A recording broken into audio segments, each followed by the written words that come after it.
Bien, alors bonjour à toutes et à tous. Je vais commencer par rappeler un certain nombre d'éléments fondamentaux du cours précédent sur lesquels je m'étais arrêté, en particulier donc la question des morphèmes et de la formation des unités lexicales. Et ensuite, nous commencerons donc à aborder les derniers points qui sont donc l'identification des unités lexicales constituées et le degré d'iconicité des unités lexicales, ce qui supposera, ce qu'on verra aujourd'hui, une explication de ce qu'est le concept d'iconicité qui sera utilisé. Alors, je rappelle donc rapidement, puisque j'ai déjà expliqué ça la semaine dernière, mais j'y reviens parce que on va utiliser ces notions dans les exemples que je vais traiter. Donc, je rappelle la distinction entre morphèmes lexicaux et morphèmes grammaticaux, avec toutes les complications qui existent de frontières incertaines entre le grammatical et le lexical dans certains cas. Le fait que les affixes sont des morphèmes liés, donc qui n'existent pas d'une manière autonome, que parmi les affixes, on distingue les affixes flexionnels et les affixes dérivationnels. Les affixes flexionnels, en fait, on les mentionne ici pour les éliminer au fond, parce que l'analyse des affixes flexionnels relèvera plutôt d'une sémantique grammaticale que d'une sémantique lexicale. Donc ce qui nous intéresse dans la sémantique lexicale, ce sont surtout les affixes dérivationnels, donc préfixation, suffixation pour le français, les infixes n'existant pas, et donc la distinction entre base et radicale et éventuellement racine quand on adopte le point de vue diachronique.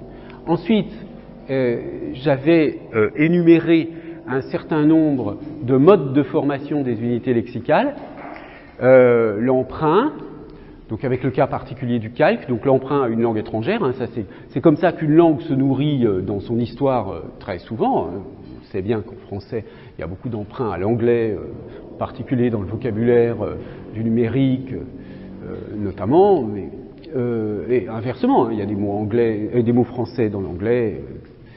Bon, ça c'est une circulation entre les langues qui est courante. Bon, cela dit, après la question se pose de savoir jusqu'à quel point on a une prise sur les emprunts. C'est-à-dire que vous savez qu'il existe une commission en France de terminologie qui essaie de proposer des équivalents français à des mots empruntés à l'anglais. Alors ça marche, parfois ça ne marche pas. Hein. L'exemple typique qui n'a pas du tout marché, c'est quand on a voulu susciter le remplacement de start-up par jeune pousse. Ça, franchement, ça n'a pas du tout marché. On dit une start-up toujours aujourd'hui, et là, je ne sais pas si le mot apparaît dans le dictionnaire comme emprunt, mais on verra tout à l'heure avec les exemples que je vais donner empruntés au dictionnaire Le Robert, qu'il existe un certain nombre d'emprunts, et pas seulement à l'anglais d'ailleurs. Ensuite, bon, les cas classiques, le cas le plus classique, traditionnel, c'est la dérivation affixale. Alors là, mais je vais y revenir plus en détail tout à l'heure, mais ce que je vais vous demander à l'examen sur cette question, parce que vous aurez, ça c'est ce qu'on va faire à partir d'aujourd'hui, là qu'on a commencé un peu la semaine dernière, c'est ce qui va correspondre pour l'examen à la partie exercice. Hein. Je vous ai dit, à l'examen, il y aura une partie cours, où je vous demanderai d'expliquer une notion que j'ai expliquée en cours. Par exemple, l'année dernière, je me souviens, je peux vous le dire puisque je ne vais évidemment pas reposer la même question cette année, j'avais demandé d'expliquer en donnant des illustrations ce qu'est la phrase sans texte. Oui, bon, voilà, une question de cours. Donc, qui ne requiert en principe que les connaissances données en cours, mais enfin, si vous avez des connaissances personnelles qui sont pertinentes pour répondre à la question, bien entendu, c'est une très bonne chose de les utiliser.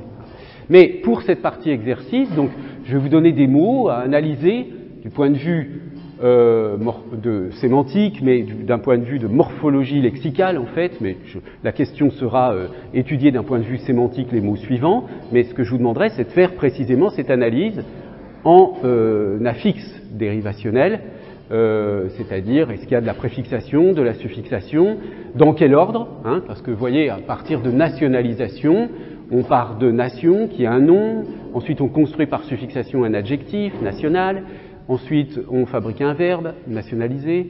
Bon, donc tout ce processus, c'est ce processus-là qu'il faudra décrire. Mais je vais y revenir tout à l'heure plus en détail. Ensuite, on a un autre phénomène. C'est-à-dire, je viens d'illustrer la question de l'examen à partir de la dérivation affixale, mais il va de soi que tous les modes de formation des mots sont aussi au programme de l'examen. Donc il y a la conversion, qui est un changement de catégorie grammaticale sans affixation, sans préfixe, sans suffixe, avec le cas particulier de l'antonomase, où on passe de nom propre à nom commun. Le figement, avec les critères de figement, vous vous souvenez, on a vu des critères de figement. Vous vous souvenez, c'était avec, j'avais donné table ronde et puis casser sa pipe, comme exemple. Alors ça, si vous avez à analyser un mot qui relève du figement, je ne vais pas y revenir aujourd'hui puisque j'ai déjà fait le cours sur cette question. Il faudra mettre en œuvre les critères de figement pour montrer si, en effet, l'expression est figée ou non. Par exemple, pour table ronde, on avait vu qu'on ne peut pas transformer l'adjectif en nom en parlant de la rondeur de la table. On ne peut pas avoir une construction attributive du type la table est ronde. Ou pour casser sa pipe, on avait vu qu'il y a un certain nombre de transformations qu'on ne peut pas effectuer, etc., etc. Un cas particulier, la composition savante, avec des éléments lexicaux qui sont non autonomes, comme tech par exemple ici. Et puis le cas particulier un peu marginal du mot valise, et puis d'autres cas un petit peu marginaux, troncation, acronymie, siglaison. Ensuite, j'avais terminé sur ce point, c'est un point là purement théorique, si vous voulez, qui qui explicite un certain nombre de conditions pour qu'on puisse dire qu'on a en effet une unité lexicale construite. C'est-à-dire, autrement dit, les conditions disant si on a le droit de décomposer le mot. Et donc, je vous avais montré à partir de ces conditions qu'en effet, en français contemporain, on peut décomposer des tordres en D plus tordre, mais on ne peut pas décomposer déterminé en D plus terminé. Tout simplement, enfin, je veux dire, intuitivement, c'est évident. Parce que déterminé n'a rien à voir en synchronie, aujourd'hui, en français, avec terminé. Je veux dire, si détordre signifie le contraire de tordre, d'une certaine façon, ou revenir à l'envers par rapport au processus de tordre, déterminer ne veut pas du tout dire revenir à l'envers par rapport au processus de terminer. Donc, l'élément est non, enfin, cette unité lexicale n'est pas construite, on ne peut pas la décomposer, tout simplement parce qu'il n'y a pas de compositionnalité, c'est le critère le plus évident. Et puis, le premier critère là, de paradigmaticité, il est vérifié ici, puisque D existe bien ailleurs, terminé aussi, sauf qu'on n'a pas la conservation du rapport signifiant-signifié, c'est-à-dire que D existe bien dans détordre, mais il n'a pas dans déterminé le sens qu'il a dans détordre. Bon, c'est une autre façon disons, enfin, ces deux critères de paradigmaticité et de compositionnalité sont intriqués l'un dans l'autre, bien sûr. Alors, je vous avais dit aussi que déterminer le latin déterminare, d'où provient le verbe français déterminer, lui, on peut le décomposer, mais ça n'est pas pertinent dans la synchronie du français contemporain. J'avais dit un petit mot aussi, mais ça, je ne vais pas du tout traiter la question de la variation morphologique et donc des allomorphes qui peuvent exister pour certains affixes. Alors maintenant, on va essayer de faire, d'appliquer toutes ces notions sur des exemples que je vais emprunter aux mots nouveaux qui sont apparus dans le Petit Robert ces 3 dernières années, donc en 2016, 2017, 2018. Je commence donc par le Petit Robert illustré 2016. Donc vous avez le mot éco-conduite. La question que je vais poser à chaque fois, c'est d'une part, est-ce qu'on comprend ce mot sans l'avoir forcément entendu, c'est pas sûr que vous ayez déjà entendu ce mot-là. Et la question qui va nous relier directement à la problématique de l'iconicité, c'est est-ce que ce mot nouveau, si je ne l'ai jamais entendu, je peux en deviner son sens? On va dire, j'anticipe un peu sur la notion qu'on va aborder d'un point de vue théorique, mais on pourra dire qu'il y a une iconicité suffisante du mot si je peux deviner son sens à partir de ces éléments constituants, même si je ne l'ai jamais entendu, ce mot. Alors, éco-conduite, à supposer que vous ne l'ayez pas trop entendu, c'est vrai que ce n'est pas un terme très courant, est-ce que vous avez une idée de ce que ça peut signifier? Oui, vous avez? Il y a un rapport avec l'écologie et... Voilà, la conduite et le rapport avec l'écologie.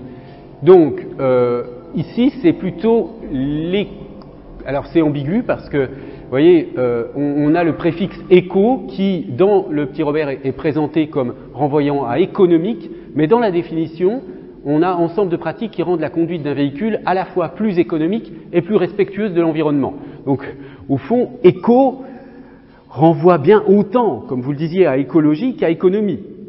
Ce qui est assez curieux, parce que ce sont des logiques, en général, la logique économique et la logique écologique, qui ne sont pas souvent compatibles. Mais enfin, on peut dire qu'il y a une certaine transparence là, de ce mot, une certaine iconicité. On devine sans trop se tromper le type de... Enfin, le mode de... Enfin, le sens de ce mot. Du point de vue de sa formation, vous voyez qu'il est construit à partir du nom conduite, avec un élément éco qu'on peut, pour simplifier, considérer comme un genre de préfixe. Hein. Grainothèque. Alors, qui a déjà entendu ce mot? Personne. Hein. Alors, personne ne l'a utilisé. Est-ce que quelqu'un a une idée de ce que ça peut signifier? Oui? Déjà, une bibliothèque, c'est une thèque, et puis graines. Voilà. Une bibliothèque pour les graines, quoi, en gros. Bon, c'est ça. En fait, quand vous faites cela, vous faites très typiquement un raisonnement analogique. Hein. Vous connaissez ludothèque, bibliothèque, donc grainothèque. Eh bien, c'est ça, bien sûr, hein, de graines et thèque, lieu destiné à la conservation et à l'échange de graines. Alors, effectivement, c'est la conservation. L'échange, oui, après tout, pourquoi pas une bibliothèque, mais enfin, c'est un lieu de stockage pour différentes fonctions. Donc, on a bien aussi ici une transparence. Et du point de vue du mode de formation, vous voyez, on a affaire à un composé savant. Hein, un composé savant avec un élément qui n'est pas autonome, tech, mais qu'on retrouve dans d'autres mots. Et puis graines. Et il y a ce O, hein, qui est un peu bizarre peut-être, qu'on trouve souvent, mais donc bibliothèque, mais bon, biblios, là c'est différent parce qu'on a livre, ludothèque, grainothèque. Bon, peut-être que ce O apparaît comme, parce on aurait pu avoir grainothèque au fond, hein, mais on sent que c'est quand même ce serait un peu bizarre. Alors, on verra tout à l'heure que ces éléments, éventuellement un peu parasites par rapport au nom de départ, peuvent être considérés comme diminuant un peu la transparence du mot. Mais là, ça ne nuit pas à la transparence globale de l'interprétation. Alors, gyropode, là, ça se complique peut-être un petit peu. Qu'est-ce que c'est qu'un gyropode ? Bon, sans avoir forcément une hypothèse sur le sens du mot, oui. C'est peut-être quelque chose qui tourne. Oui, alors avec gyre, voilà, gyroscope, gyrophare, il y a l'idée qu'il y a quelque chose qui tourne. Et pod alors Plante Non, ce ne serait pas plante. C'est quoi pod? Hein? Oui, pied. Bon. Alors, quelque chose qui tourne et les pieds. Bon, les pieds qui tournent. Bon, là, on voit que c'est extrêmement difficile de deviner. Hein. Bon. Alors, je vous donne d'abord la définition. Donc, vous voyez, on a bien gyro qu'on a dans gyroscope et pod. Donc, là aussi, c'est un composé savant. Hein, un composé savant. Véhicule électrique monoplace constitué d'une plateforme sur deux roues que le conducteur debout manœuvre à l'aide d'un manche. Comme toujours, les définitions de dictionnaire ne sont pas toujours explicites, c'est ça un gyropode. Hein, voilà. Alors, je crois il me semble avoir déjà entendu que les utilisateurs, les offices de tourisme, etc., qui utilisent un terme qui est un nom propre, qui est la marque. Hein, comment ? Segway, voilà, c'est ça. Donc on dit souvent un Segway, effectivement. Mais il existe un nom que personne n'utilise manifestement, mais qui est apparu en 2016 dans le Petit Robert, gyropode. Alors vous voyez, peut-être que l'une des raisons de l'insuccès de ce mot, l'insuccès c'est un peu tôt pour le dire, hein, peut-être que ça viendra, c'est son manque de transparence, parce qu'en effet, là, bon, vous me direz, Segway, c'est pas plus transparent, hein, si on ne sait pas ce que c'est. Non. Alors, un autre exemple extrêmement intéressant, c'est potelet. Alors, qu'est-ce que peut bien être un potelet?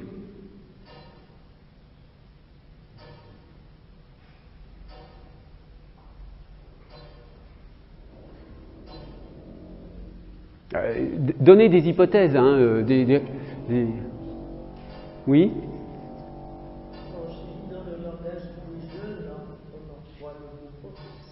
Un pote. Donc, dans potelet, vous reconnaissez pote. Bon. On pourrait reconnaître quoi d'autre?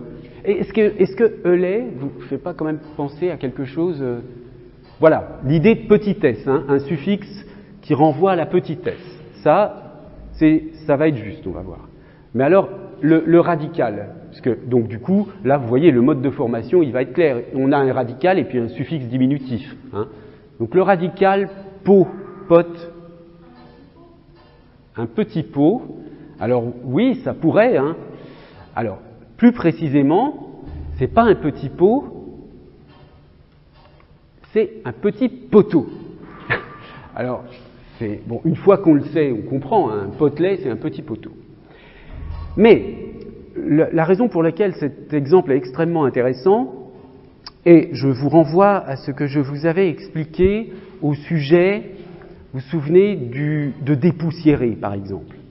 Dépoussiérer, on avait vu que, bien sûr, on a l'impression que globalement ça signifie enlever la poussière, mais on avait vu que le sens de ce mot n'est pas aussi général, puisqu'on ne peut pas dire se dépoussiérer l'œil si on a une poussière dans l'œil. Bon. Eh bien, d'une manière analogue, le potelet n'est pas n'importe quel petit poteau. Ça n'est pas n'importe quel petit poteau. Parce que petit poteau, dit comme ça en général, si vous prenez un poteau comme un poteau électrique, où les fils électriques sont attachés en l'air, là, on pourrait imaginer qu'il y a des poteaux de, 4 mètres de haut, et puis des petits de 3 mètres de haut. Par exemple, un électricien, quelqu'un qui travaille à installer ses poteaux, mettons dans certains environnements, ils vont utiliser des grands poteaux très hauts parce qu'il y a, des camions qui passent, et puis dans un autre environnement, ils vont avoir les petits poteaux, ceux qui font 3 mètres et ceux qui font 4 mètres. Bon. Mais en réalité, le potelet, c'est non pas... Alors voyez, un petit poteau, on pourrait dire que ça, ce sont des grands poteaux, et ça, c'est un petit poteau qui sert à accrocher un grillage. Quand on accroche un grillage, on utilise des poteaux aussi. Donc, je veux dire, j'avais oublié que j'avais cette illustration visuelle. Là, je pourrais dire que là, c'est un petit poteau, donc ça, c'est un potelet. D'accord? Ça, ce sont des poteaux, ça, c'est un potelet. Mais en fait, ça n'est pas ça. Potelet a un sens plus spécifique, qui est celui-ci. Un potelet, c'est ça. C'est ce type particulier de poteaux qu'on utilise soit dans les rues pour bloquer les voitures, pour empêcher que les voitures passent, soit entre les fils de cinéma ou des files d'attente quelconques. Voilà. Donc c'est ça spécifiquement qu'on appelle un potelet. Donc, vous voyez qu'on ne peut pas complètement dire, même si la définition le présente comme ça, parce que le potelet est un petit poteau. C'est un type spécial de petit poteau. Donc, cet exemple vous montre bien à quel point, lorsqu'on construit un mot nouveau,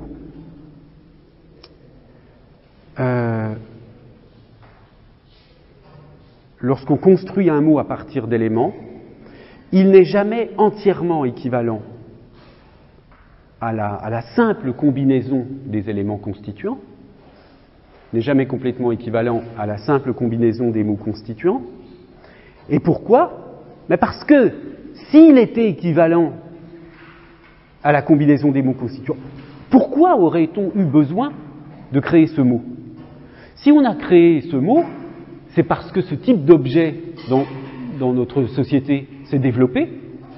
Je veux dire, ce genre de choses, dans les rues, on n'en voit pas depuis très longtemps. Hein. Forcément, on en voit depuis qu'il y a de plus en plus de voitures, depuis qu'on veut rendre piétons les centres-villes, etc. Et puis même chose, bon ça c'est peut-être plus ancien, hein, les choses comme ça, on les voyait à date peut-être plus ancienne dans les théâtres. Mais il n'empêche que si ce mot est apparu, c'est parce qu'il y a un besoin de dénomination particulière. Et donc, vous voyez, c'est ça la différence que j'expliquais précédemment à partir de cette distinction introduite par Kléber entre la dénomination et la désignation. Petit poteau, c'est une désignation. Mais quand je crée un mot comme potelet, j'obtiens une dénomination, donc je fais émerger un concept qui a son autonomie propre du point de vue du sens. Bon, du point de vue simplement de la description en termes de formation du mot, ça ne change rien. Hein, on a toujours voilà, une base, poteau, alors qui est très déformée. Hein, du coup, là, la transparence, pour passer de potelot à potelet, elle est faible. Hein, c'est quand même très difficile de deviner ce que c'est qu'un potelet. Bien, alors, bon, moi je n'ai jamais entendu ce mot. Bon, peut-être que je sais pas, il faudrait demander dans les cinémas, quand ils ont des trucs comme ça, comment ils les appellent. Hein, ce serait amusant de savoir. Mais bon, voilà, ça pourrait être une enquête pour un travail de maîtrise, de master, je veux dire. Alors, maintenant, je prends les mots nouveaux 2018. Oui, on va faire 2016, 2018, 2019. Quelques exemples de mots nouveaux 2018, pardon. Alors, un premier exemple, c'est antépisode. Alors ça, je crois que ça vient plutôt du Canada.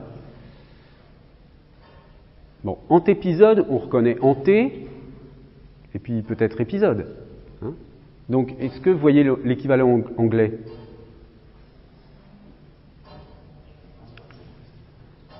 Hein. C'est l'équivalent de préquel, en fait, un préquel. Hein.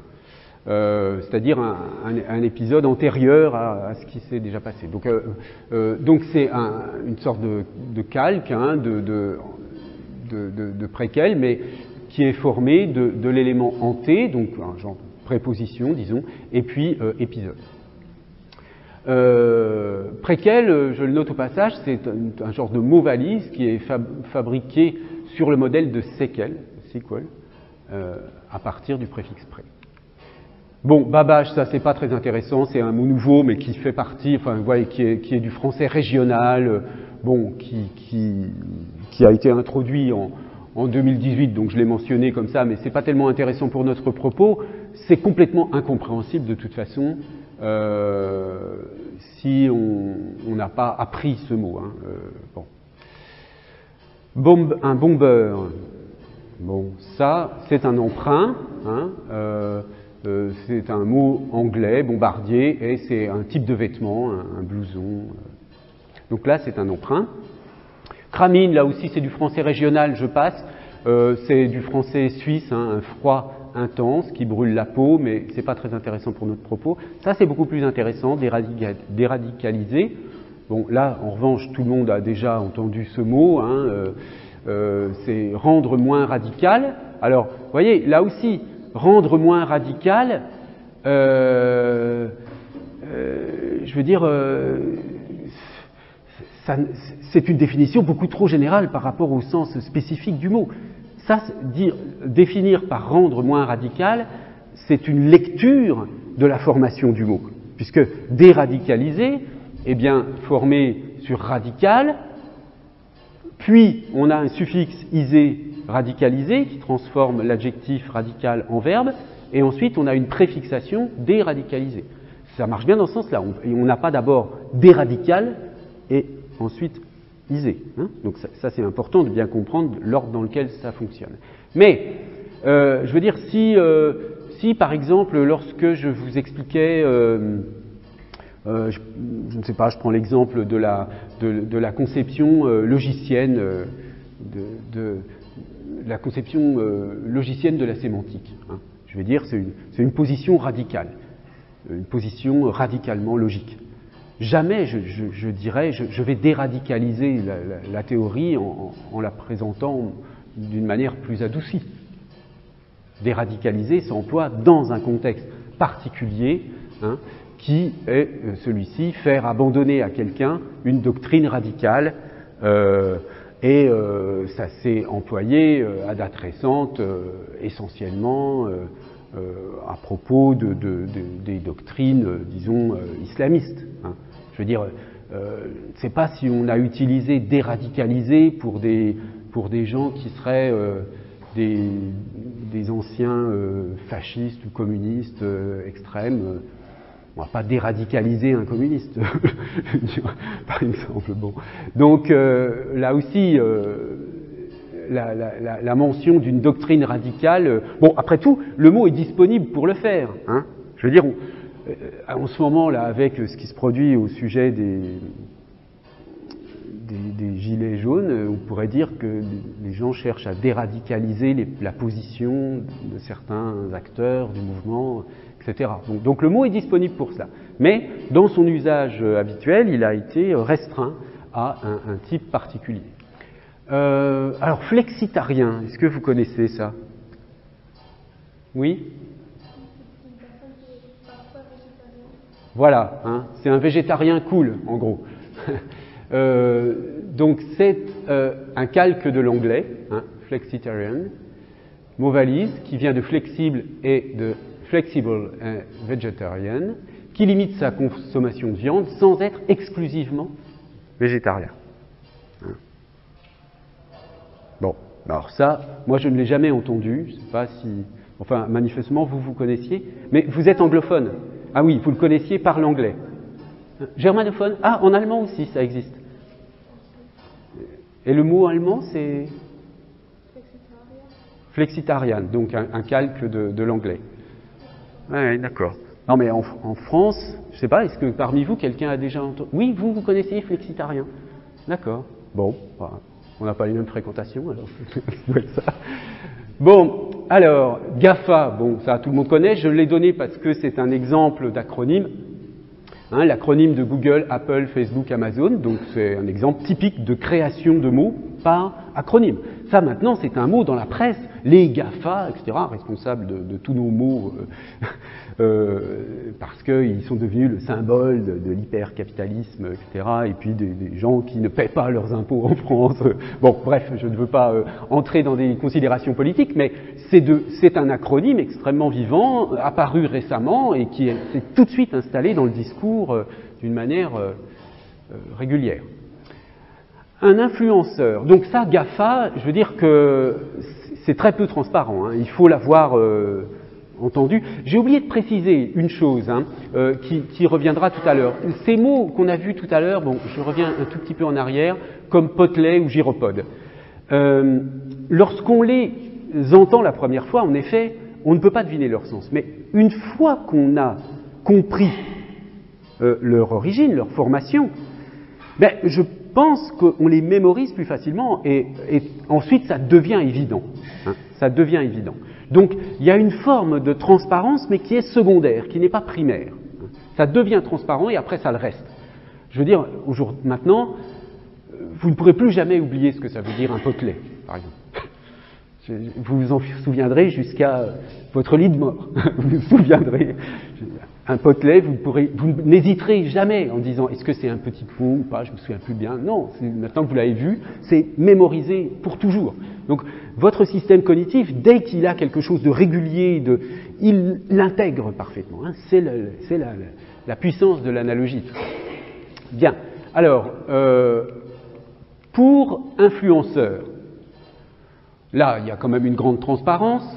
Hein, donc on voit bien que ça vient de influencer, une suffixation en heure qui est extrêmement courante. Mais alors, bon, le sens quand même spécifique, est-ce que certains d'entre vous connaissent? Oui?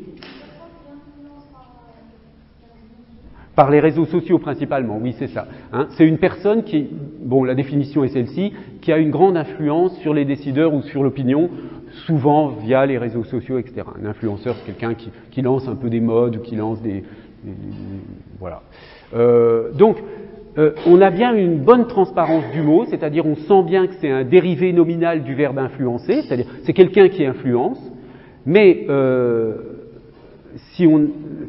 franchement, dire un influenceur, c'est quelqu'un qui influence, comme un pêcheur, c'est quelqu'un qui pêche, hein, ça ne nous donne pas accès à la signification précise du mot.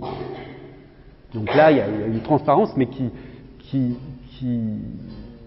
voyez, c'est encore une fois la différence entre la simple combinaison des unités composantes et le sens précis de la dénomination obtenue par le mot. Alors, kirigami. Est-ce que quelqu'un connaît ça? Alors, kirigami, là, c'est un emprunt au japonais, cette fois-ci. Hein. Il n'y a pas que l'anglais, c'est l'art du papier découpé. Hein. Il y a le kirigami, l'origami. L'aike, bon, ça tout le monde connaît maintenant, mais c'est entré. Vous voyez, l'aike est entré dans le Petit Robert. Hein. Pourtant, alors là, c'est un mélange, parce que, je veux dire, c'est une transformation en français de l'anglais to like. Mais il s'est installé dans la langue. Hein, vous voyez, comme c'est quand même assez étrange. Ce ne sont pas des linguistes qui ont décidé, oui, vous avez le droit de dire liker, allez-y. Non, ça c'est venu de la masse parlante. Enfin, bon. Vous noterez au passage que je vous l'ai dit, je crois, à un moment donné, que les verbes du... Non, c'était pas à vous, pardon. Quand on crée des verbes nouveaux, aujourd'hui, vraiment dans 99% des cas, ce sont des verbes du premier groupe. Hein. Les verbes du premier groupe, en français, sont vraiment les verbes... ont un statut complètement différent par rapport aux autres. C'est un mode de formation vivant. Je veux dire, jamais personne a eu l'idée de dire, on va dire, laikir, par exemple, ou like. Bon. C'est liker, bon, c'est scanner, c'est, je sais pas moi, spoiler, tout ce que vous voulez. Bon, donc liker, j'insiste pas, c'est un emprunt, mais un emprunt avec une sorte d'intégration dans le français. Hein. Sinon, on aurait like. Lose, bon, c'est aussi un emprunt à l'anglais, hein, malchance, échec, passer ses vacances sous la pluie, c'est la lose. Bon, mais avec une francisation éventuelle, hein, puisque to lose en anglais c'est avec deux O. Je sais pas, bon, c'est quelque chose qu'on entend. Je sais pas si on le voit tellement écrit. Je sais pas s'il a tendance dans l'écriture est plutôt à un O, deux O. Bon, il y a quand même une certaine instabilité à mon avis du graphique de ce mot, mais il n'y a aucune difficulté pour le comprendre. Puisqu'il y a quand même, enfin, je veux dire, même si les Français ne sont pas réputés pour être de très bons plurilingues et qu'ils ont du mal avec l'apprentissage des langues étrangères, il y a quand même un apprentissage de l'anglais puis une imprégnation de la langue anglaise dans les milieux francophones qui sont, enfin, en France en tout cas, au Canada bien sûr, on n'en parle pas, mais en Belgique, en Suisse, c'est la même chose, pour que ce mot soit très connu et ne pose aucun problème de compréhension. Mais c'est un emprunt. Hein. Mixologie, bon, je passe rapidement, c'est facile. C'est l'art de confectionner des cocktails. Hein, à partir, là aussi c'est un emprunt. C'est même un calque de l'anglais. Hein. Manifestement, je ne savais pas, mais le terme mixology existe en anglais et on l'a calqué en français. Mais mix est aussi là, un mot très intégré dans la langue française, comme l'anglais, un mix, un mélange. On l'utilise dans toutes sortes de circonstances. Bon, ça, c'est un emprunt. Vous connaissez? Oulon? Bon, alors, voyez le problème des emprunts, quand il ne s'agit pas d'emprunt à une langue très connue. En fait, on dit emprunt. Bon, ok, emprunt à l'anglais, là, c'est un emprunt au chinois. Bon. Mais c'est bien joli de dire emprunt dans les deux cas, mais les statuts sont complètement différents. Parce que l'emprunt à une langue très connue, comme l'anglais pour le contexte français, n'a rien à voir avec l'emprunt d'un mot chinois, langue très peu connue ici. Donc voilà, le oolong, c'est un thé, hein, une sorte de thé. Alors, je ne sais pas pourquoi ce mot est apparu dans le dictionnaire. Je suppose que ça doit être un thé assez, je ne sais pas, qui est bien, qui se vend bien ou qui est bon, bref, donc un thé chinois aux feuilles semi-fermentées. La post-vérité, ça c'est intéressant. Là aussi, on pourrait dire que c'est un calque de l'anglais post-truth. Hein, on en a déjà un petit peu parlé à d'autres occasions. C'est après la vérité. Là, on a un élément composé, mais avec un post qui est. Donc, vous voyez, on a un composé avec un élément latin et on n'a pas de soudure graphique. Hein, on a un trait d'union. Donc, on est un peu obligé. On peut difficilement l'analyser ça comme un préfixe. Hein. Donc, c'est un mot composé avec un élément au moins qui n'est pas autonome, hein, post. Donc du coup, c'est un mode de formation un peu comparable à bibliothèque ou grainothèque comme on a vu tout à l'heure. Bon, ça, stiletto, je le note juste pour l'exemple, c'est un emprunt cette fois-ci à l'italien. Hein. Alors ça, bon, chaussures au très haut talon effilé. Alors je ne savais pas ce que... Donc j'ai vérifié sur Internet, c'est ça. Hein, voilà. Bon, passons. Alors ça, c'est un exemple intéressant, Véloroute, qui nous remet aussi dans une problématique un peu du type Potelet, etc. Qu'est-ce que c'est qu'un véloroute? Une véloroute, pardon. C'est une route spécialement aménagée pour la circulation des cyclistes. Bon. Alors, voilà, piste cyclable. Justement, ce qui est intéressant, c'est que si ce mot est apparu, c'est précisément pour dire que ça n'est pas une piste cyclable. Hein. Voilà, exemple, c'est ça une véloroute.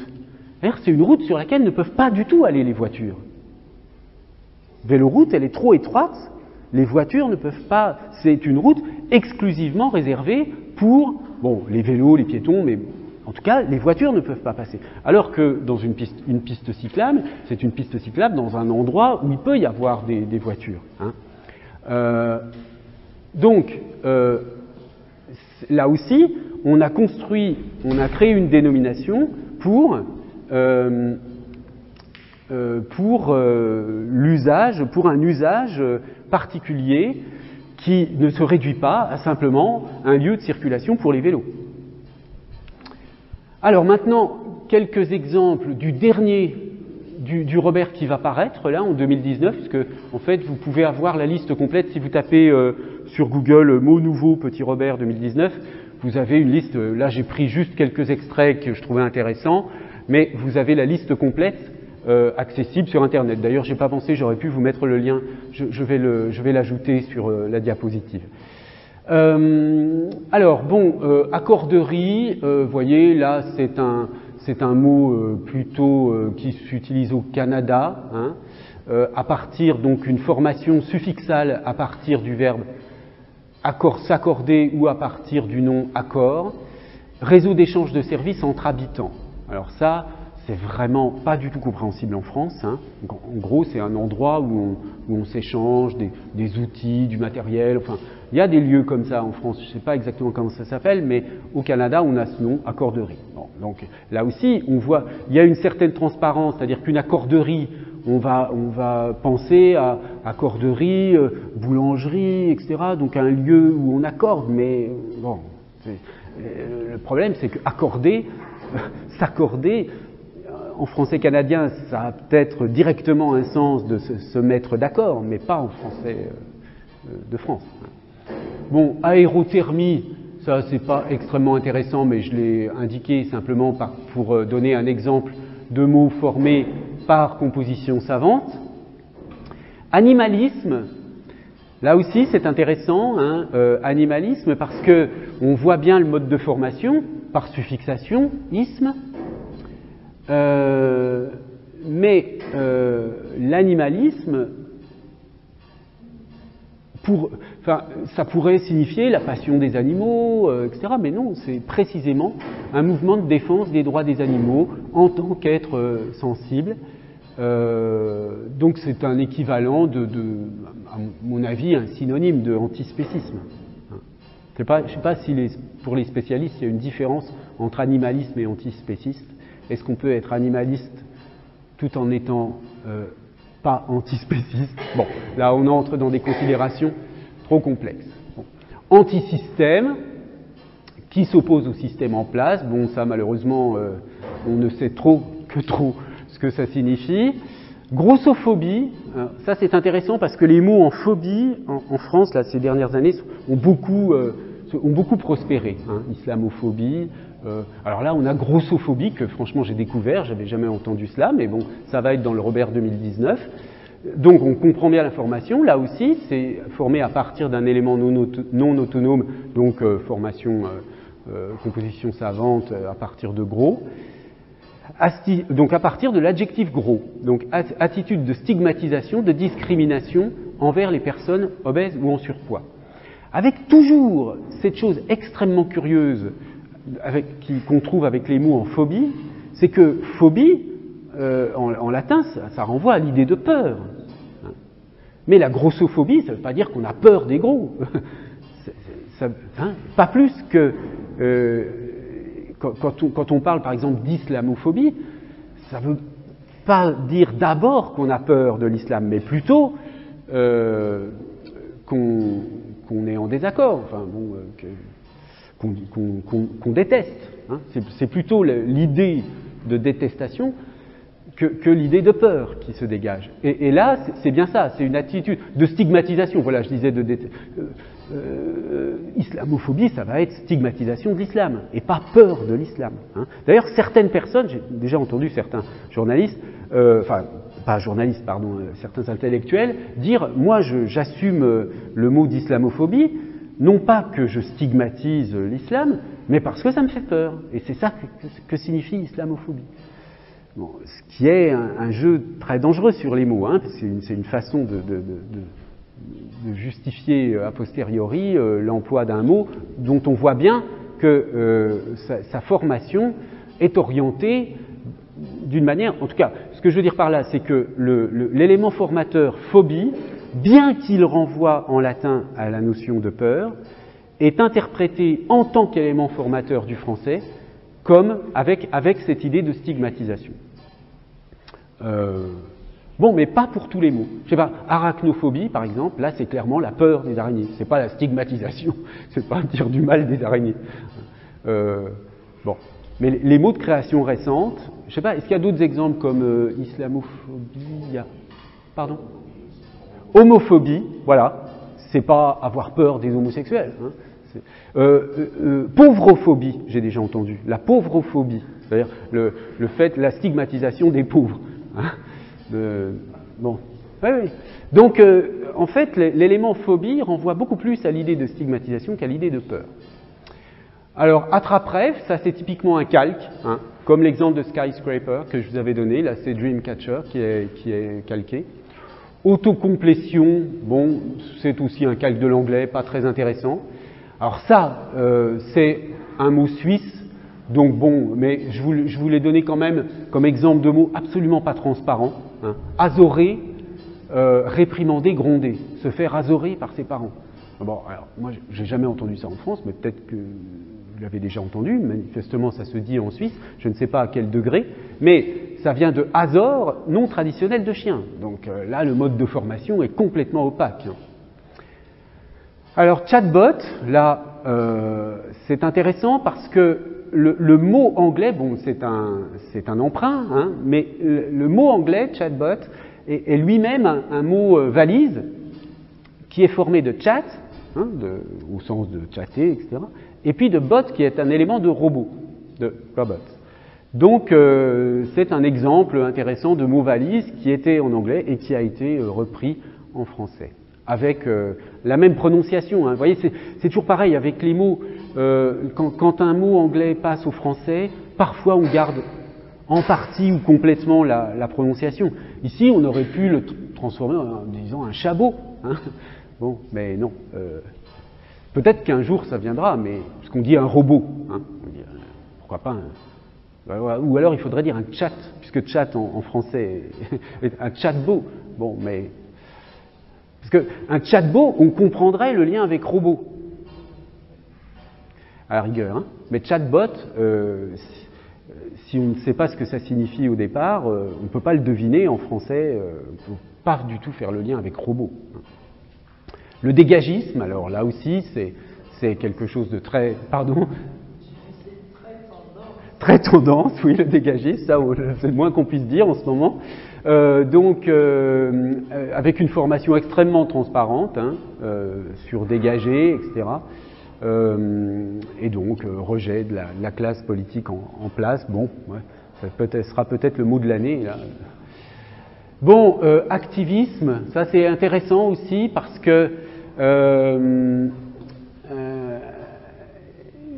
qu'il y a la création d'un mot là sur un modèle existant, vous voyez, l'activisme, mais avec une ressemblance phonétique, mais qui n'a pas du tout la même origine. To hack, c'est pas du tout la même chose que activisme ici. Donc c'est un exemple intéressant. Infobésité, ça c'est pas mal aussi, parce que c'est ambigu comme mode de formation. Donc infobésité, on comprend info, on comprend qu'il y a obésité dedans, mais bon, est-ce que ça veut dire de l'information, ça pourrait signifier de l'information nutritionnelle pour éviter l'obésité, par exemple, hein, mais pas du tout. Hein. C'est un mot valise, encore une fois, donc à partir de info, information et obésité, donc excès d'information propre à l'ère du numérique. Nos facultés de discernement déclinent sous le poids de l'infobésité. Bon. Invisibiliser, alors ça aussi c'est un mode de formation intéressant, et là il faut quand même bien décomposer comment ça s'est construit invisibiliser, donc à partir de visible, et là ça bifurque, il y a deux possibilités, parce que visibiliser, est-ce que ça existe, visibiliser? C'est pas évident, hein, mais bon, donc c'est quand même une hypothèse. En revanche, invisible, pas de problème. Donc on part de l'adjectif visible, par préfixation, on fabrique l'adjectif invisible, et à partir de invisible, on fabrique à partir de l'adjectif invisible, on fabrique le verbe invisibiliser, hein, par une suffixation en isé. Mais au fond, visibiliser, à mon avis, on doit le trouver. Hein. Je pense que ça ne me choque pas plus que ça. Mais je n'ai pas l'impression... Enfin, et par ailleurs, au contraire, j'ai l'impression que invisibiliser, la création de invisibiliser, rend encore plus possible le verbe visibiliser. C'est-à-dire que si les personnes qui sont invisibilisées, elles veulent être visibilisées, du coup. Hein. Donc, précisément, alors on voit bien, le mode de formation est complètement transparent. Hein. Invisibiliser, c'est rendre invisible. Mais le problème de l'interprétation, c'est que c'est invisible socialement en réalité, ou pas complètement, parce que avec la carte bleue, le premier exemple qui est vraiment le sens propre du mot, hein, l'argent s'invisibilisait, donc effectivement, on ne voit plus l'argent avec une carte bancaire. Hein, on le voit. Bon, donc là, il y a bien l'idée d'invisible au sens propre, si j'ose dire. Mais ensuite, il y a le sens social de invisible, la visibilité sociale, soustraire au regard social, hein, invisibiliser les femmes, les précaires, etc. Donc au sens de masquer, ignorer, etc. Et vous voyez, le contraire, on a exposé, montré, souligné, mais on n'a pas visibilisé. Bon. Mais en regardant bien, je pense qu'on pourrait trouver. Rançongiciel, alors là, c'est aussi un mot intéressant, parce que c'est un calque, mais il est bien perçu, un calque de l'anglais, mais je pense que, bon, on reconnaît bien rançon et logiciel. Hein. Donc c'est bien, vous voyez bien la différence entre un calque, on n'a pas calqué, entre un calque et un emprunt. Un emprunt, ce serait reprendre le mot ransomware. Un calque, c'est on regarde comment est formé ransomware et on remplace ransom par rançon et ware par logiciel. Enfin, tout au moins logiciel. Bon, VTC, c'était juste un exemple d'acronyme. Et puis SUV, alors là aussi, c'est un exemple d'acronyme intéressant. C'est un acronyme de l'anglais, Sport Utility Vehicle. Mais là, il y a un problème de catégorisation. assez complexe au fond, puisque ce mot est apparu, alors bon là c'est vraiment une production industrielle, enfin c'est un mot qui est apparu dans le langage pour des raisons parce qu'on a fabriqué des voitures de ce type-là.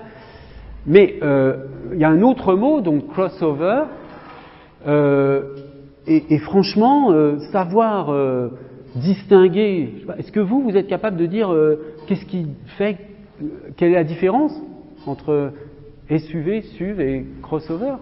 Bon, c'est pas évident du tout, hein. En tout cas, c'est peut-être les vendeurs de voitures, enfin les garagistes, pour eux c'est peut-être clair, mais je suis pas certain que dans le public ce soit très clair. Voilà, donc toute cette série d'exemples visait à vous montrer la diversité, là en prenant vraiment des exemples très récents, existants, réels, hein, à tester, qui sont donc dans les éditions successives du Petit Robert, de vous montrer que à peu près tous les modes de formation qu'on a examinés, donc bon, je ne vais pas aller retourner sur la diapositive, elle est trop loin, mais l'emprunt, l'acronymie, la préfixation, enfin, bref, tous les modes de formation qu'on a examinés sont vivants, actuels, et produisent encore aujourd'hui des mots. Hein. Ça n'est pas qu'une question purement historique, si vous voulez. Alors maintenant, on va s'intéresser à la question des degrés d'iconicité des unités lexicales. On a déjà remarqué que, selon les mots, on pouvait plus ou moins facilement deviner leur sens. Bon, c'est ça que va viser la notion d'iconicité. Alors, attendez, je vais regarder l'heure. Oui, je vois qu'il est un peu plus de midi, donc si vous voulez bien, on va faire une petite pause et puis je reprends sur la notion d'iconicité juste après. Bien, alors je reprends donc sur la question du degré d'iconicité des unités lexicales.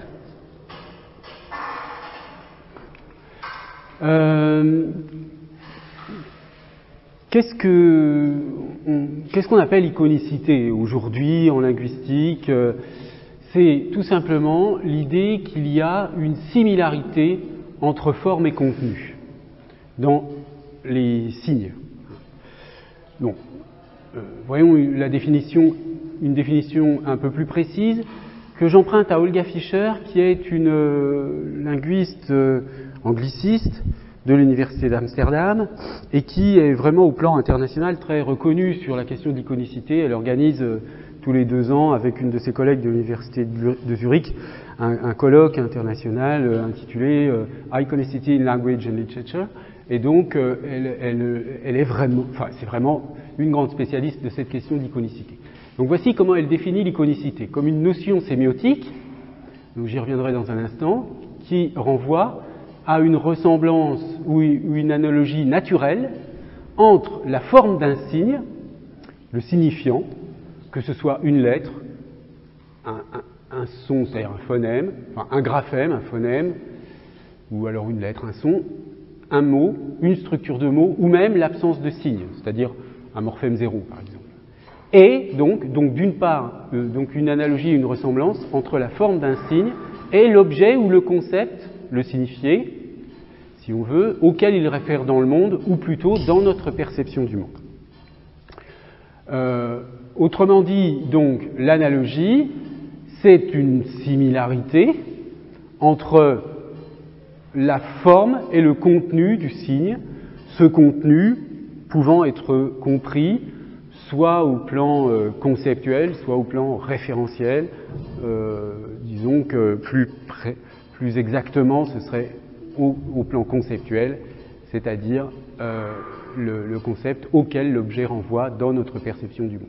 À partir de cette définition générale, elle distingue 2 types de similarité et donc 2 types d'iconicité, l'iconicité d'image et l'iconicité diagrammatique, qu'on verra ensuite.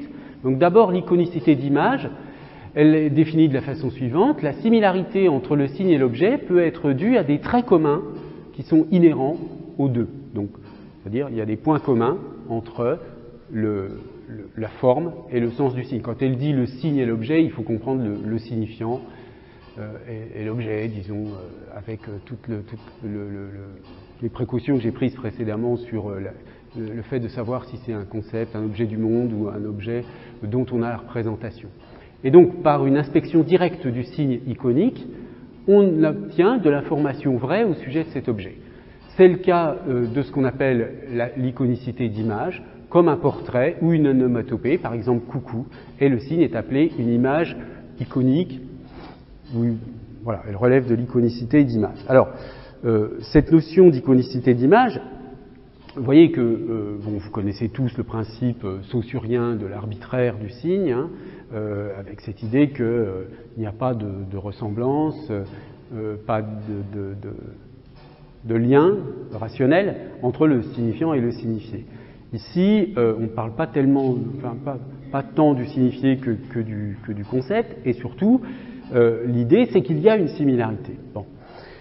Alors, oui, un coucou, le fait que l'on nomme l'oiseau qui a un cri qui ressemble à coucou, le fait qu'on le nomme à partir de l'imitation du cri, relève de l'iconicité parce que je peux à la limite deviner ce qu'est un coucou en entendant le mot, à la rigueur, hein, si je sais évidemment que c'est le son de cet animal. Bon, par exemple, je ne sais pas moi, si j'ai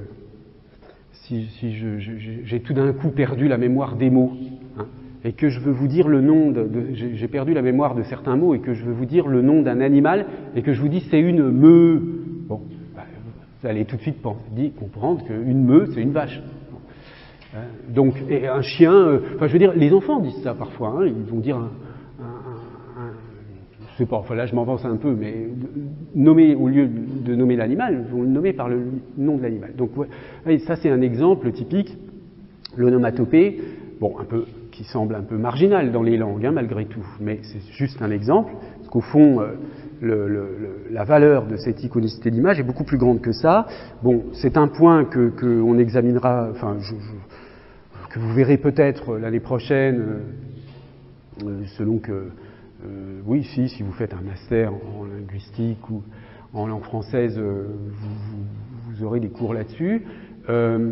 Bon, on sait aujourd'hui, et c'est un champ de recherche très développé au plan international, très peu en France, mais partout ailleurs beaucoup, que les sons sont porteurs intrinsèquement de certaines significations. Par exemple, bon, je n'avais pas prévu de vous parler de ça, mais c'est pas grave, je fais une rapide parenthèse là-dessus. Il y a une expérience très célèbre qui consiste à montrer aux gens deux formes différentes. Une forme qui est une sorte de nuage très arrondi, ça, et puis une autre forme qui est une étoile avec des bouts très piquants. Enfin, voilà. Donc vous voyez une forme très arrondie comme un nuage d'un côté, et de l'autre, une forme très pointue avec comme une étoile, mais un peu irrégulière. Bon. Ensuite, on vous dit, voilà, je vais vous donner deux mots qui n'existent pas, des non-mots, des simples syllabes, des suites de syllabes qui n'ont pas de signification, et vous devez dire si un de ces mots, vous l'associeriez plutôt à telle figure qu'à telle autre. Les deux mots sont Takete et Maluma. Il y a une autre expérience du même type où les deux mots sont Booba et Kiki. D'ailleurs, c'est souvent Booba et Kiki qu'on utilise aujourd'hui comme exemple, et d'ailleurs, dans la littérature, on parle du Booba-Kiki effect. Bon, alors, je vous rappelle les deux formes, la forme arrondie et la forme très angulaire. Bon. Quel est le mot entre Booba et Kiki préféré pour la forme arrondie? Vous diriez quoi? Booba? Ben oui. En fait, tout le monde dit Booba et tout le monde dit Kiki pour la forme pointue. Tout le monde dit Takete pour la forme pointue et Maluma pour la forme arrondie. Et quelles que soient les langues, etc. C'est une expérience qui a été répliquée des dizaines de fois. C'est extrêmement stable. Qu'est-ce que ça veut dire? Ça veut dire que les sons eux-mêmes évoquent, au moins, sinon des significations, au moins des images. Des formes. Et ça renvoie à un phénomène plus général qu'on appelle les correspondances transmodales. le terme anglais c'est cross-modal correspondences, donc les correspondances transmodales, c'est-à-dire le fait qu'une sensorialité d'une certaine sorte, donc en l'occurrence ici de l'ouïe sonore, un stimulus sonore, évoque un stimulus visuel. Mais ça marche aussi, le sonore évoque du tactile, le tactile évoque du visuel, enfin bref, en fait nos sens sont reliés les uns aux autres. Bon, donc cette idée, cette notion-là qui a l'air très anecdotique de l'onomatopée, en fait c'est pas du tout anecdotique cette affaire d'iconicité d'image. Hein. Les sons, on le sait bien, évoquent des choses. Je veux dire que pensez simplement à l'intonation.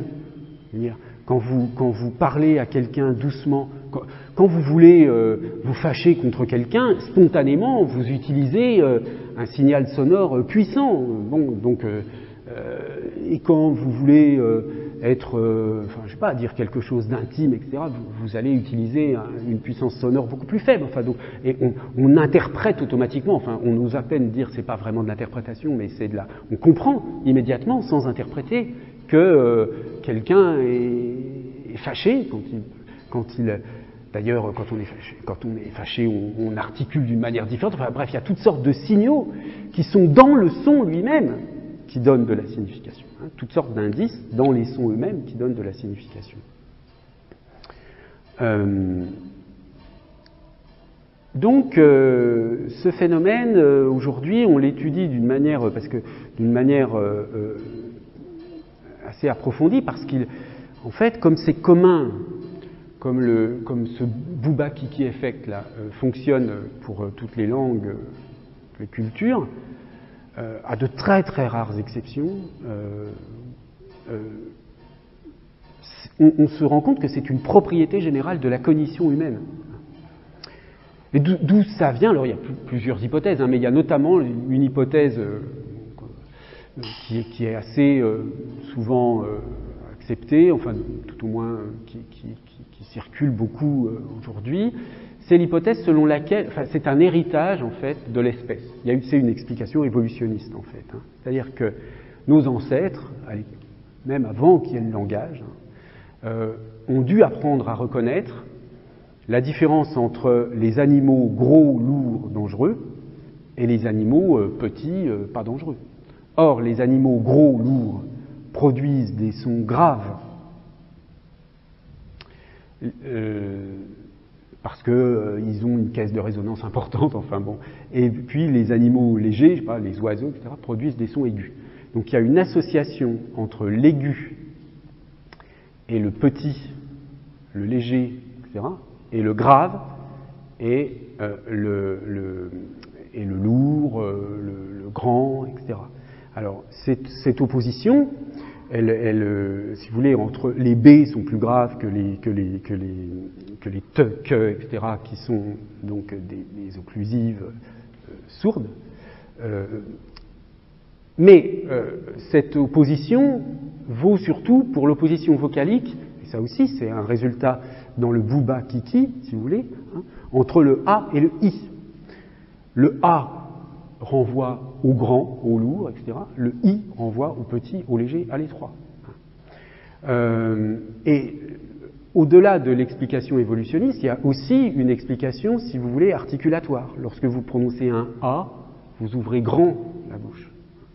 Lorsque vous prononcez un I, l'aperture de la voyelle est beaucoup plus petite et c'est beaucoup plus serré, étroit, le filet d'air qui passe. Donc il y a tout un réseau de correspondances, si vous voulez, qui existe et qui fait que l'opposition dans beaucoup de langues entre A et I renvoie à une opposition entre le grand du côté du A ou du O, hein, le grand, le large, le lourd, le lointain, et du côté du I, le petit, l'étroit, le mince, le léger, le proche. Voilà. Comme en français, vous avez ici, là, par exemple. Hein. Bien, alors, donc, c'est un phénomène beaucoup plus général, cette notion d'iconicité d'image, qui se nomme aussi, donc, dans ce cas-là, le symbolisme phonétique, donc l'association, le fait que les sons aient directement une signification, hein, puisque quand on les associe à des idées générales comme le poids, la taille, la forme, etc. C'est quand même une signification qui est portée par les sons. Ce phénomène s'appelle le symbolisme phonétique. Donc le symbolisme phonétique est un cas de l'iconicité d'image beaucoup plus général au fond que l'onomatopée. C'est ça que je voulais vous dire. C'est simplement pour vous montrer que cette notion d'iconicité d'image, elle est beaucoup plus large. Bon. À côté de l'iconicité d'image, on a un autre type d'iconicité qu'on va appeler diagrammatique et qui, elle, en revanche, a un champ d'application beaucoup plus connu, beaucoup plus commun. Et l'iconicité diagrammatique est définie de la façon suivante. C'est d'ailleurs celle-ci qui va nous servir, l'iconicité diagrammatique. L'iconicité d'image, je l'ai expliqué comme ça, mais en fait, pour la description du lexique, elle ne nous servira pas. Pour l'iconicité diagrammatique, on a donc cette définition. Lorsqu'on a plusieurs signes, l'analogie est plus abstraite.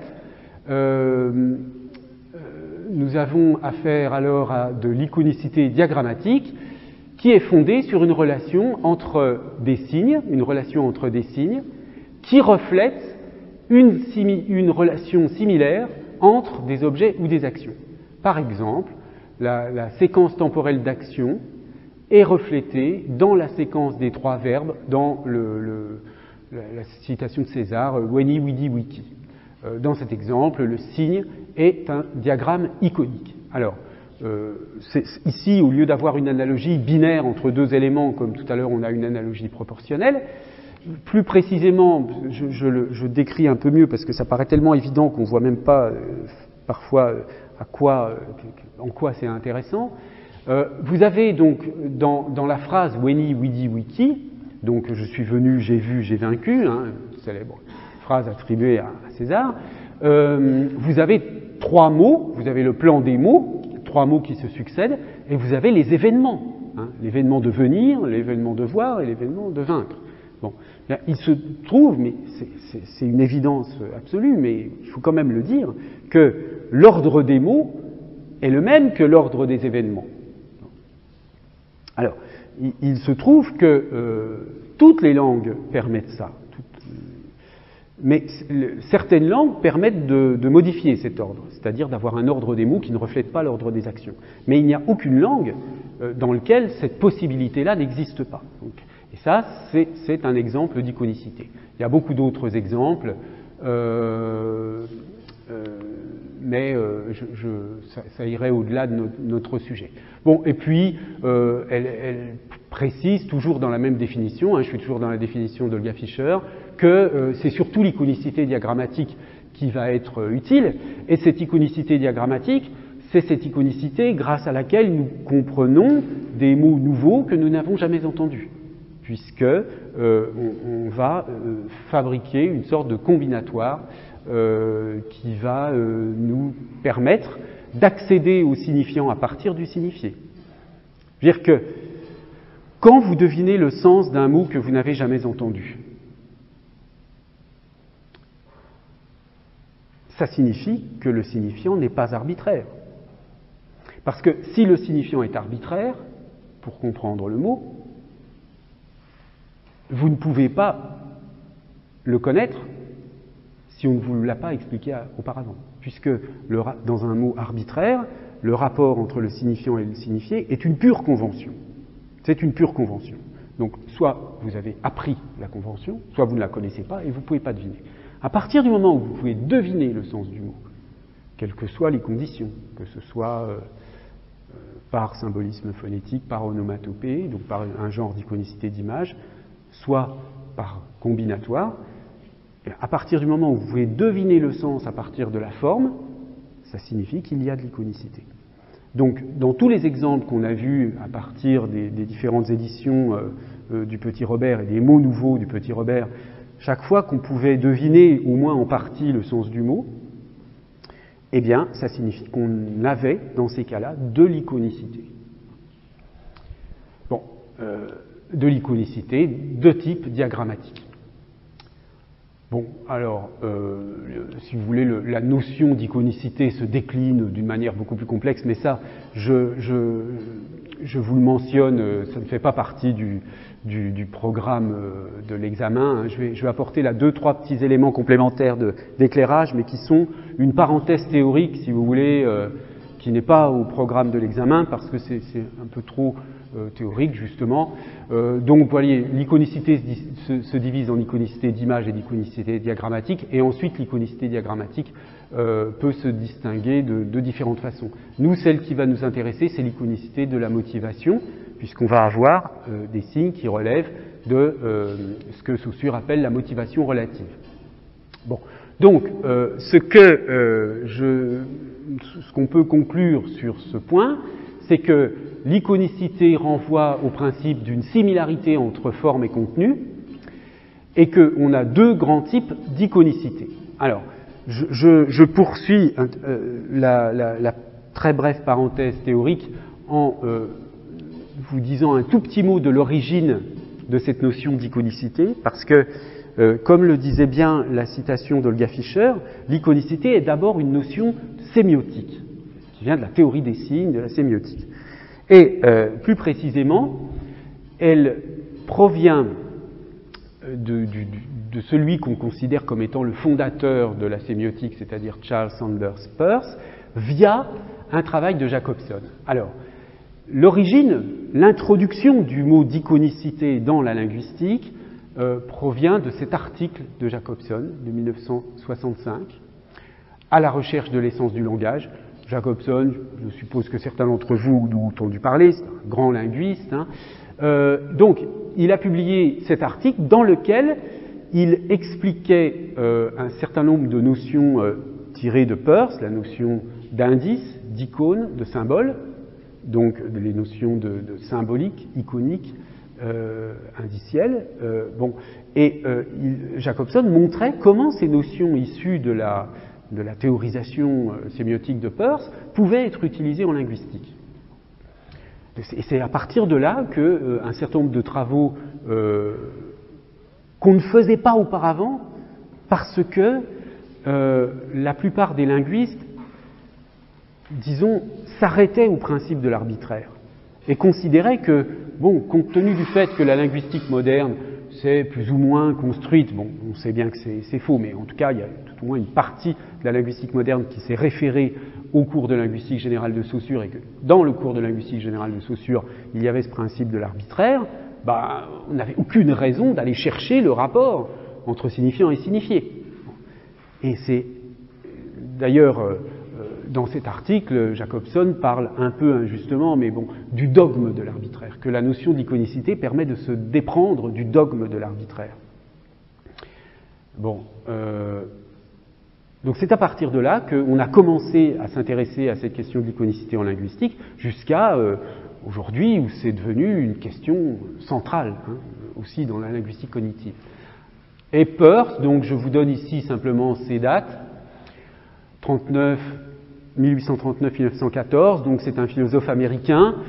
Bon, quand on dit qu'il est fondateur de la sémiotique, c'est juste, mais en réalité, c'est une partie de son œuvre, et lui, il ne cherchait pas du tout à faire une théorie des signes.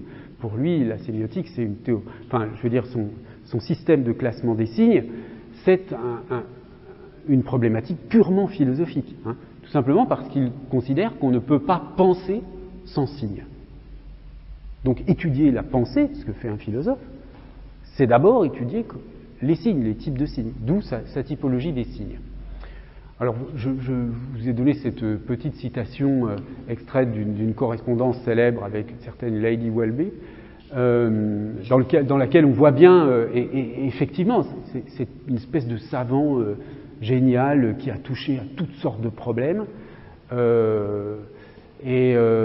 très précoce, enfin c'est vraiment un génie, quoi, ce qu'on appelle une sorte de génie, un surdoué, on dirait aujourd'hui, qui d'ailleurs Jacobson le dit d'ailleurs dans son article, il dit qu'il était tellement génial qu'aucune université n'a trouvé de poste pour lui, et en effet, il a travaillé toute sa vie dans un institut de géodésie pour faire des mesures, etc., mais il n'a jamais eu de poste universitaire, alors qu'aujourd'hui, il fait partie des philosophes, des auteurs qui sont les plus commentés, les plus analysés. Il est central.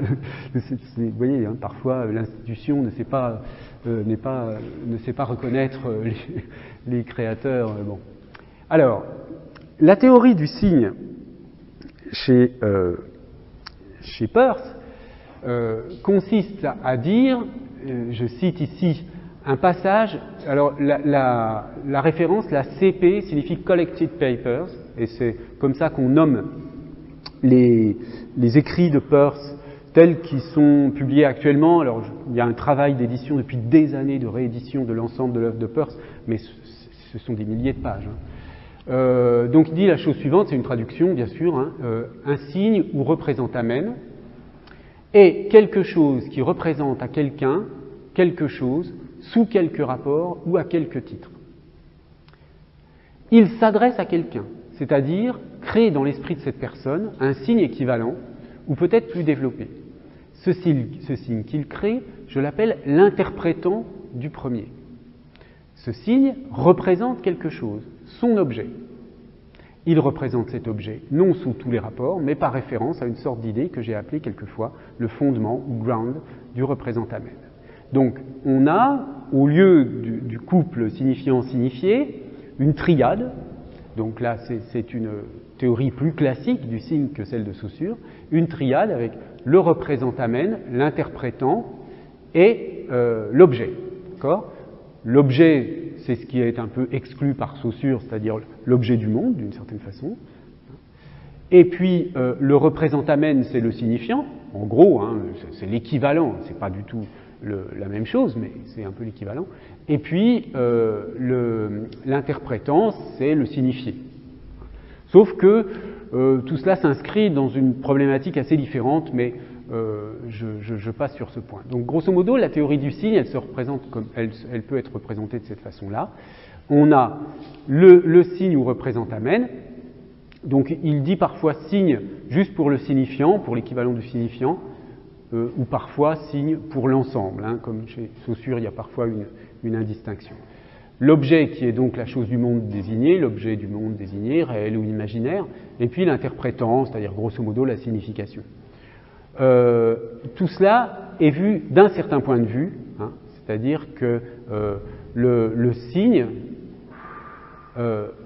renvoie à l'objet, mais selon une certaine perspective toujours. Alors, à partir de là, il va proposer une division des signes qui est fondée sur un principe ontologique selon lequel il distingue trois ordres de choses, si vous voulez. Un principe, vraiment une ontologie, c'est-à-dire en gros, les êtres, d'une façon extrêmement générale, se divisent en trois types d'êtres. Il y a ce qu'il appelle les priméités, c'est-à-dire les êtres qui n'existent que par eux-mêmes en référence à rien d'autre. Les secondéités, qui existent en référence à une seconde chose, et les tiercéités, où il y a deux choses mises en relation par une troisième, qui est en général une loi, une règle, etc. Bon. À partir de cette trichotomie, qui est vraiment, encore une fois, je le répète bien, une ontologie, hein, c'est-à-dire que, bon, une ontologie qui renvoie aussi à des notions comme les priméités sont plutôt de l'ordre du possible, bon, une priméité pour Peirce, c'est par exemple un pur sentiment, un pur feeling de rouge, la rougeur avant même qu'elle ait été vécue, mais en tant qu'elle est potentielle. C'est une priméité qui existe sans rapport avec rien d'autre. Parce qu'à partir du moment où vous percevez du rouge, ben, il y a une chose qui est en relation avec une autre, c'est une secondéité. Hein. Donc la priméité, c'est quelque chose de très abstrait, très complexe à concevoir. La secondéité, c'est donc la priméité de l'ordre du possible, la secondéité plutôt de l'ordre de l'existence, du rapport entre un élément et un autre élément. Et puis la tiercéité, c'est le monde des règles, des lois, des conventions. Hein. Donc c'est là où va être ça. À partir de cette tripartition, il va distinguer le signe selon ces trois points de vue. Le signe comme priméité, vu en lui-même, c'est-à-dire en gros le signifiant en lui-même, c'est-à-dire la question du représentamène lui-même, le signe. Ensuite, le signe dans sa secondéité, c'est-à-dire le signe en relation avec l'objet. Et troisièmement, le signe comme tiercéité, c'est-à-dire le signe en relation avec l'objet, mais via l'interprétant. C'est abstrait. Hein. Bon, encore une fois, je précise, ça c'est une parenthèse qui n'est pas au programme du cours. C'est pour situer le concept d'iconicité. Juste pour situer le concept d'iconicité. Bon, donc je ne vais pas entrer dans le détail de chacune des sous-catégories. Hein. Donc si vous voulez, parce qu'une fois qu'il a divisé ces trois points de vue, en fait ce sont trois points de vue sur le signe. Hein. Il voit le signe du point de vue du concept de priméité, du point de vue du concept de secondéité et du point de vue du concept de tiercéité. Mais ce qui rend la chose un peu compliquée, c'est qu'il reprend, il redivise en trois, selon ces trois principes, à l'intérieur de chacune de ces catégories. C'est-à-dire, on s'intéresse d'abord que au représentamen, mais on va s'y intéresser comme priméité, comme secondéité ou comme tiercéité, etc. Bon. Donc, moi, ce qui m'intéresse, c'est uniquement la deuxième partie, donc le signe comme secondéité, donc la relation du signe à l'objet, autrement dit, du signifiant à l'objet, si vous voulez, hein, pour être plus simple. Eh bien, là, dans la relation entre le signifiant et l'objet, il y a trois possibilités. Soit on le voit comme une priméité, et c'est là l'icône, donc ça me permet de, si vous voulez, de situer le concept d'icône. Soit on voit cette relation comme une secondéité, c'est l'index, au sens vraiment de la linguistique, de l'indexicalité, hein, les pronoms, je, tu, qui renvoient à la personne qui parle, etc., ou alors les adverbes comme ici, là, bon, qui renvoient aux proches par rapport au sujet, etc. Donc ça va relever de l'indexicalité. Et puis le signe objet comme tiercéité, c'est-à-dire le symbole, la simple convention. Donc autrement dit, là où le principe de l'arbitraire ne perçoit la relation signe-objet que comme tiercéité, Peirce ajoute deux points de vue sur la relation signe-objet qui vont au-delà de la simple convention et qui ouvrent des perspectives que la linguistique n'avait pas beaucoup examinées. Le second point sur l'indexicalité, sur la question de l'index, a été beaucoup examiné dans les linguistiques de l'énonciation. Et le premier point, la relation signe-objet comme priméité et l'icône, c'est l'objet précisément des linguistiques de l'iconicité. Voilà. C'était simplement parce que peut-être que certains d'entre vous connaissaient la triade icône, index, symbole, vous avez peut-être déjà vu passer ça, mais souvent on oublie que cette triade s'inscrit dans un cadre théorique très précis, plus général, que je ne peux pas vous expliquer en détail aujourd'hui. C'est pour ça que je vous donne juste ce vague aperçu, pour que vous vous souveniez que ça existe. Si vous avez besoin d'en savoir plus, vous saurez où aller chercher, chez Peirce, hein, et dans cette typologie des signes très, très rationnelle, en fait. Hein. C'est une typologie rationnelle, très rigoureuse, etc. Bien, et alors, donc Jacobson va reprendre le propos de Peirce qui, dans l'analyse de l'icône, puisqu'on a vu ici qu'il y avait l'icône qui consistait à dire qu'on envisage la relation signe-objet comme priméité, mais dans l'analyse de Peirce, il y a différents types d'icônes ensuite. Et parmi les icônes, il y a les images, les diagrammes, et il y a aussi les métaphores, mais dans un sens qui n'a pas grand-chose à voir avec le sens usuel de métaphore, hein, chez Peirce. Bon, on laisse de côté métaphore parce que finalement, sans se justifier, Jacobson ne les cite pas du tout. Il ne retient que l'opposition entre image et diagramme. Et donc, il dit la chose suivante, toujours dans cet article de 65, dans l'image, le signifiant représente les simples qualités du signifié, tandis que dans le diagramme, la ressemblance entre le signifiant et le signifié ne concerne que les relations entre leurs parties. Peirce définissait un diagramme comme un représentamen qui est de manière prédominante une icône de relation et que des conventions aident à jouer ce rôle. Bon, passons sur cette dernière partie de la citation. Vous voyez que la définition contemporaine que je vous ai donnée de l'iconicité tout à l'heure à partir d'Olga Fischer reprend cette définition de Jacobson, qui est elle-même issue de Peirce, etc., etc. Pour vous montrer l'articulation entre iconicité d'image et iconicité diagrammatique, il y a aussi un aspect développemental là-dessous. Hein. C'est-à-dire que les enfants, par exemple, si par exemple vous montrez à des enfants une paire de chaussures noires et un pneu noir, vous leur demandez pourquoi est-ce qu'ils se ressemblent, pourquoi ils se ressemblent. Les enfants les plus petits vont vous dire ils se ressemblent parce qu'ils sont noirs tous les deux, donc avec une simple propriété commune. La propriété noire, c'est donc une propriété intrinsèque qui existe dans les deux objets. Et seuls des enfants un peu plus grands vont être capables de dire quelque chose qui renvoie à l'idée que les chaussures servent à marcher comme les pneus servent aux voitures à rouler. Donc là, on est dans le proportionnel. Donc cette distinction entre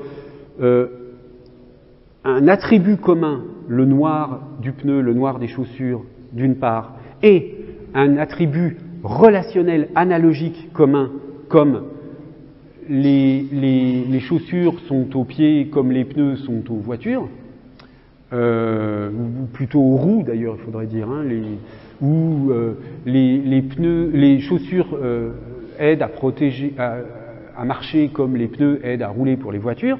Là, cette démarche proportionnelle, elle arrive plus tard dans le développement. Bon, ce couple entre cette distinction entre la dimension binaire et la dimension proportionnelle, c'est la même qui est illustrée là dans le cas de l'iconicité d'image et de l'iconicité diagrammatique. Alors, ce qui nous restera à voir à partir de la semaine prochaine, et ce sera la dernière partie du cours, donc, ce sont tous les cas de variation du degré d'iconicité des unités lexicales. On a vu comme ça, avec les exemples qu'on a examinés les uns après les autres, sans ordre particulier, hein, des exemples des mots nouveaux du petit Robert, encore une fois que certains mots pouvaient être plus facilement devinés, d'autres moins, et là on va examiner quelles sont les causes qui font que l'on comprend plus facilement ou moins facilement un mot en fonction de sa formation. Et c'est ça qu'on appelle donc le degré d'iconicité des unités lexicales. Et j'utiliserai là aussi un passage du livre que j'ai déjà cité d'Apothéose 2002, page 49-71, pour vous présenter comment varie le degré d'iconicité des unités lexicales. Voilà, eh bien je vous remercie de votre attention et je vous dis à la semaine prochaine.